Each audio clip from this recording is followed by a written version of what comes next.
విశాఖలో 5 అంతస్తుల బిల్డింగ్ ప్రమాదకరంగా మారింది. వెలంపేట పూల వీధిలో పక్కపక్కనే ఉన్న 2 భవనాలు పక్కకి ఒరిగిపోవడంతో స్థానికులంతా భయాందోళనకు గురవుతున్నారు.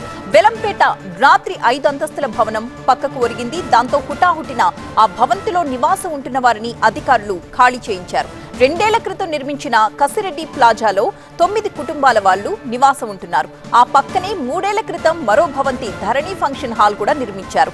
ఈ 2 అనుమతుల కంటే ఎక్కువ అంతస్తులు నిర్మించేశారు.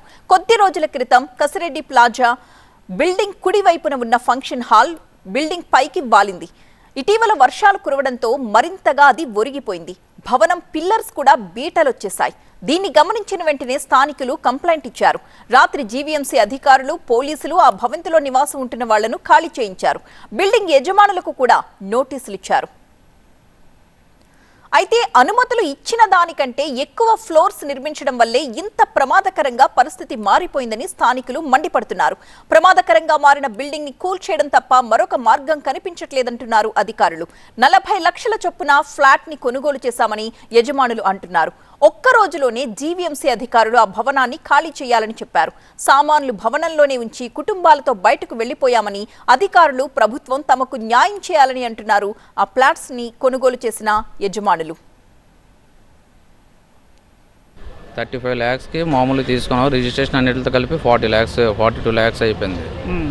ఇది తీసుకున్న తర్వాత యాక్చువల్గా పక్క బిల్డింగ్ ఆల్రెడీ అప్పటికే క్రాస్ అయి ఉంది.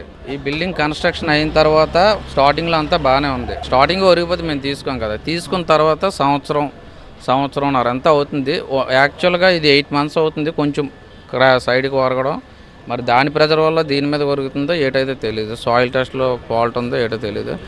బిల్డర్ని, సైట్ ఓనర్ కానీ కన్సల్ట్ చేసాం. వాళ్ళకి చెప్తుంటే 4 months నుంచి ఏయూ ప్రొఫెసర్లను కలిసాము. మీకు వాళ్ళు వచ్చారు, టెస్టులు చేశారు, కిందకి ఫైల్స్ వేయాలని చెప్పారు. అంతా అయిపోతుంది, రిపేర్ చేయిస్తాం అని అన్నారు.